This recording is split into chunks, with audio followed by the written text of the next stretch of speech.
Next we have Mr. Hozefa, who is the Sales Director, Middle East and Africa for Zebra Technologies.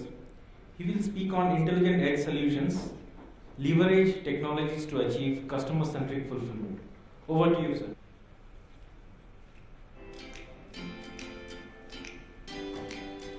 Pressure's on in the warehouse. Omnichannel shopping has exploded the number of SKUs. Supply chains are complex and consumers demanding. Speed and accuracy count. In this dynamic sector, success relies on efficiently achieving flawless fulfillment. And flawless fulfillment relies on total real-time visibility over every corner of your warehouse. Technology can help. Smart labels such as barcode, RFID, GPS and sensoring give things a digital voice. That voice can be read by fixed readers and wearable or mobile computers with the data sent to your warehouse systems over industrial Wi-Fi networks. With this real-time insight, you'll know what inventory you hold, where it is, and where it's going next. Here's how. We start at goods in. As pallets arrive, their RFID labels are auto-read by fixed readers, while the forklift operator can work efficiently and accurately as he's supported through tasks by his vehicle-mounted mobile computer. Some items need processing by hand. Step forward, Jane. Jane scans the barcodes as she unpacks boxes with her computer guiding her on where items should go to efficiently manage put-away. All of the goods-in data and the location and number of items are stored in the warehouse management system. Moving over to the pick team, and here's John with his tote box.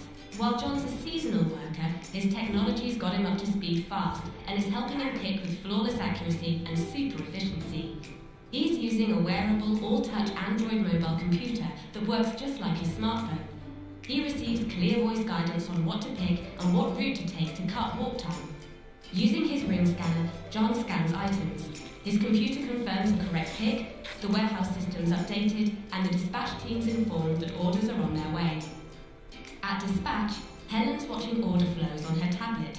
As picked goods arrive, these are scanned by Helen's team using rugged scanners designed for heavy use. The data is checked against the order manifest. Addresses and tracking labels are created by a robust industrial printer. The printer ensures that labels stay fixed and are clear, so avoiding the misplaced shipments, delays and customer service issues caused by poor quality labels. Meanwhile, teams can view package guidance on their mobile computers to help reduce the cost of materials. And, as they pack goods, they are scanned again, with the tracking data made available to the customer online before they are moved to the shipment area. In the warehouse, every second counts, and with mobile computing and real-time visibility, you can move to paperless working to reduce costs, remove small inefficiencies across workflows that add up to big-time gains, help your teams manage more orders per hour with technology that's second nature to use, and provide on-time and flawless fulfillment every time. Want to know more about how we can help you better track inventory? Please visit our website.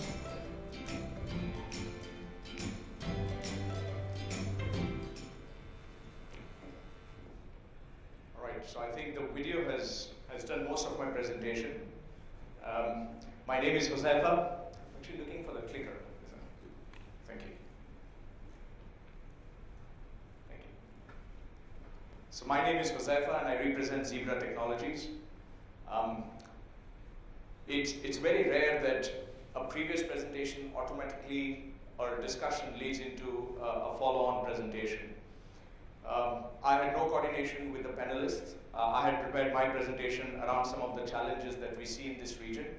And while I was sitting there and making my observations, interesting information came out. We spoke about challenges collecting data in the region.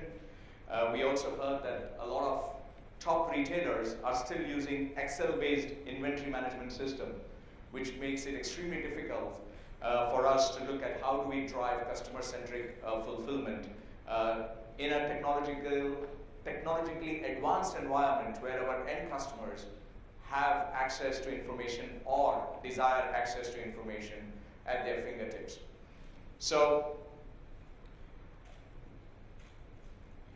we have seen technology growing leaps and bounds.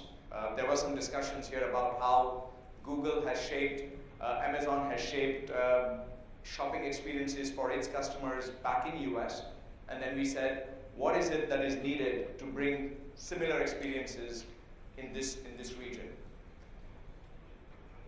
We heard about some challenges, and I think one of the critical or the most important challenge that this region has is around data. How do I acquire the data, and how do I share that data? How do I make that data available so that various performers or influencers in that particular ecosystem can take advantage of the data and then provide the necessary services to its customers? We had undertaken certain studies to understand how the evolving technologies today can drive some results which possibly were not possible a few years ago. So before I get into data collection mode, let me just give you a quick overview of what new technologies are enabling today. We have all heard about IoT, right? So can anybody tell me in the shortest and the sweetest term, what does IoT mean from your knowledge? Fantastic. You said Internet of Things. But what is it? You can't connect anything, your PC, laptop, mobile. Yeah, Internet of Things. Now, the Internet of Things, that means Internet of Things. Things, that means it could be a video, it could be any laptop, mobile. You can connect this camera sessions into the internet. So the broadband or the band of this, the whole, it is wider band. That's what they go for, Internet of Things. But you need a big data for that. That's right. Large storage. That's right. So Internet of Things is where everything is connected to internet, and there is a data that is being pulled, and you need big data to be able to take advantage of that. High data. It's a high data. Absolutely. Thank you. Anybody else has any definition of IoT? In the audiences here, would you like to enlighten us? No? All right. Thank you, sir. It's exactly the right definition. Let's take a step forward. How many of you have seen the video of Amazon Go? You've seen the video, right? The frictionless store. You just walk in, pick up what you want, walk out. Contactless. Something that would have been difficult in the, if you would have looked at it 4 or 5 years ago, difficult. But as technologies have advanced, and specifically around IoT, these things have become more and more possible. What's happening in Internet of Things is all the sensors are now transmitting the information back onto the internet. And that becomes your data collection point. So we all started talking about how do we collect data? And this is the most critical part, or what we call the edge, from where you start collecting information. So IoT today enables different kind of sensors to start collecting data for you, and this data is then pulled into a IoT platform on which you build your artificial intelligence tools. You write algorithms so that the machine works to understand what these data points are, and then do some predictive analysis for you or drives decision-making process for you. Now, what this has enabled is something like this. Imagine you're loading a trailer. When a trailer pulls up, what if, as soon as the trailer pulled in, you had visibility to what is the space available in the trailer? Then, the consignment that's supposed to go into the trailer, the system automatically calculates how much of this consignment can be fitted into the trailer so that your trailer does not ship air, but actually ships the consignment.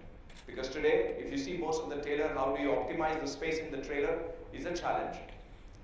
And then, not only what I can fit into that trailer, but how I need to do my loading process so that the time spent in the loading process can be minimized so that I have faster trailer turnaround. All these today are possible with the help of IoT and IoT sensors. Another example is digital identity of everything that's in my supply chain.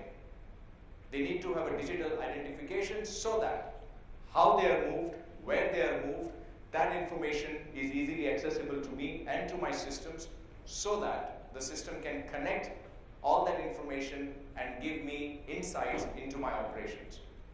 It's possible today. RFID has reached a stage where a digital ID that is being created is constantly beaming its presence, and all that the sensors need to do is identify, pick up that information, merge it with a host of other data to providing meaningful insights. So when a forklift is loaded with pallets and the boxes that are made up on that particular pallet, it can start providing tremendous insights into what's happening inside your warehouse. Another technology advancement that's happening, specifically of interest to the companies that look at freight. Today, when you send something through DHL or FedEx, they charge you by weight or they charge you by volume? Both. And how difficult it is for them to then understand the volume of your package. So what do? I bring out a tape, I start measuring the dimension of your boxes, etc., etc. Technology is today advancing in the stage where mobile dimensioning is becoming a reality, which means the sensors present on the dock door, on the pallet receiving area, can automatically dimension the boxes and do a complete volumetric calculation of the cargo. All right, so these are some interesting insights into what's happening in from the technology perspective. So there was a survey, industry survey conducted where a group of companies came together and they said, what is it that's going to be driving technology adoption into the warehouses or into the supply chain over the next few years? And the data point collected was, let's look at 2020, which is in near term. All these technology advancements that are happening, how is that influencing what technologies need to be adopted by these fulfillment organizations? So what are the drivers for change? The usage in the DC. Increasingly, the warehouses are becoming fulfillment centers. So the pressure is on how fast am I able to turn around my warehouse, right? And as omni-channel and e-fulfillment is becoming a reality, the transportation cost, because I'm now reaching the end customer. So it's not point A to point B, but it is point A to the end customer. So how do I start reducing the transportation costs? So these are typical challenges that fulfillment companies are facing, and that's what's driving their technology investments. Where are they looking at making these investments? Now, I have just pulled out, as I said, solutions at the edge. ERPs, backend systems are fine, but I have to start collecting data from the front, where I give digital ID to my product, to my staff, to my equipment, and all that starts pulling information so that I can run an efficient warehouse or an efficient fulfillment system. So these are some of the polling data in terms of where customers are investing in technology to be able to then automate their entire process. Real time. We have heard about real-time visibility. In retail, for example, technology today enables real-time inventory. Does anybody have an example of real-time inventory here? Can you just share with me what the real-time inventory would mean for a retailer? What's actually in stock? What's in the stock inside the warehouse, moving in, moving out. Moving in, moving out. Yes, sir? Any piece lying anywhere is visible to every customer. Any piece lying anywhere is visible to customer.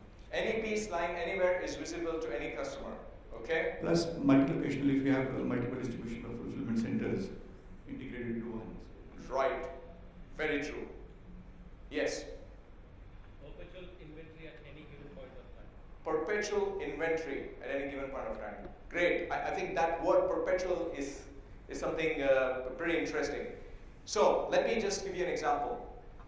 After the Amazon came in and the online, we have Noon.com in this region, Soup.com.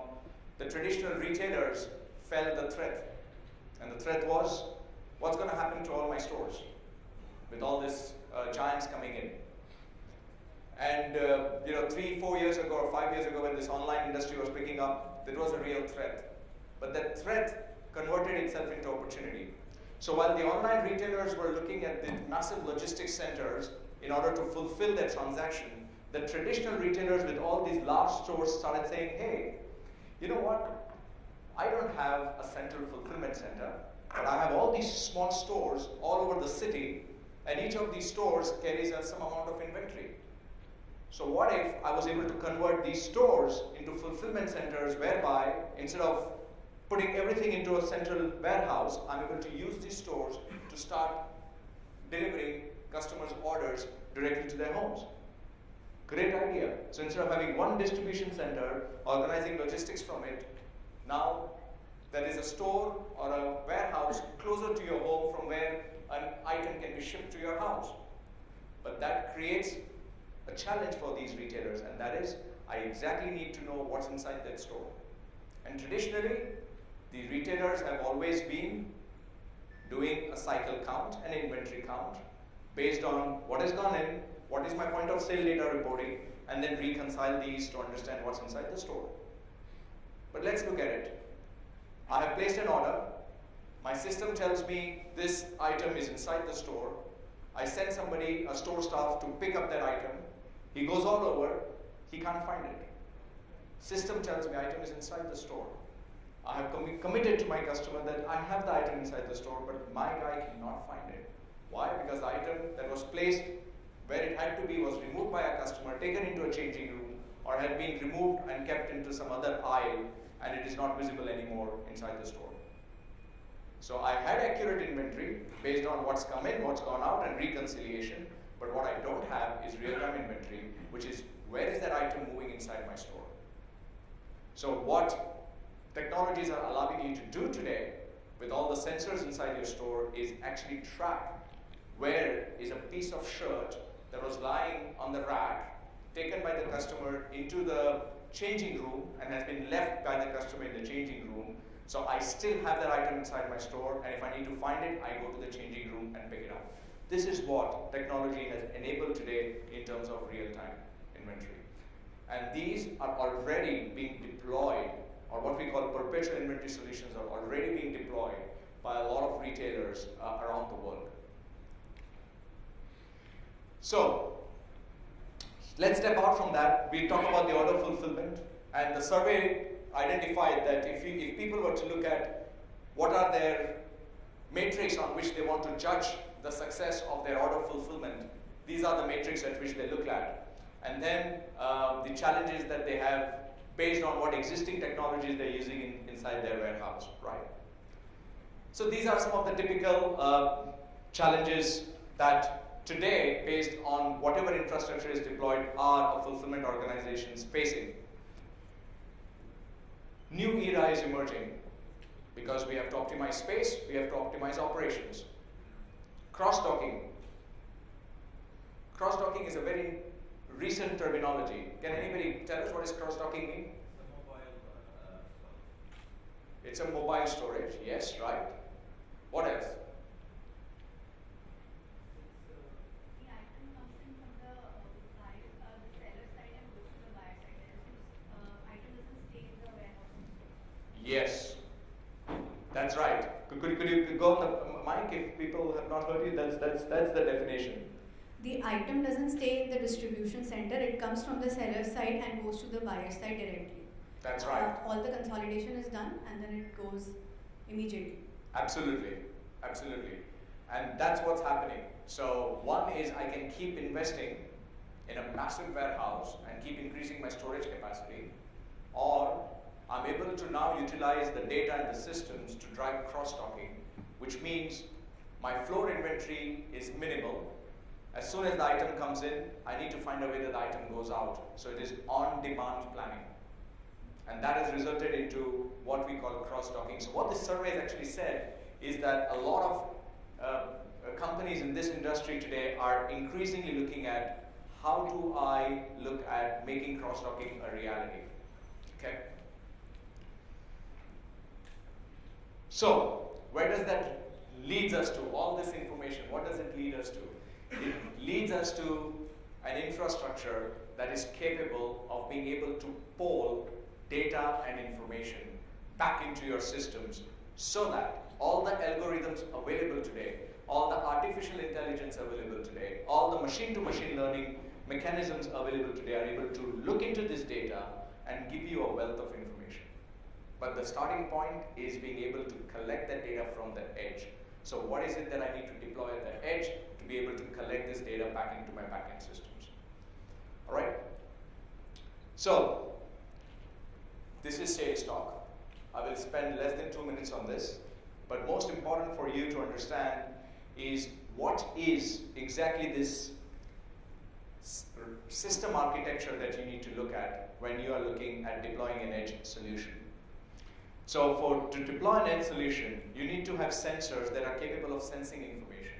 So once you have created a digital identity to either your product, your staff, your equipment, your trucks, your forklifts, which could be in form of barcodes, RFID tags, BLE tags, sensor tags, they all need to start relaying information. So you need to have the right kind of sensors that is able to relay this information. Once the information is being collected, then you need to have the right engine where you are able to analyze this data. So you have a sensing layer, then you have an analyze layer. So analyze is where your algorithms and your artificial intelligence layer sits to start doing all the calculations that it needs to do. And once you have been able to understand, once your system is able to understand that, then it needs to generate actionable insights. So then there is an action layer, which means machines have done their job in terms of analyzing the data. What am I supposed to do with that now? So now I'm supposed to take action. Who is supposed to take action? Does a warehouse manager need to come out? Does the forklift driver now need to go to aisle A or aisle B? Does my store staff now need to remove a material or accept a material? Or does my delivery guy need to pick up a cargo and take it and put it into the delivery van? Those are the actions. So if you look at a reference architecture from technology perspective, this is what will fulfill your intelligent edge solution space. Does it make sense, gentlemen?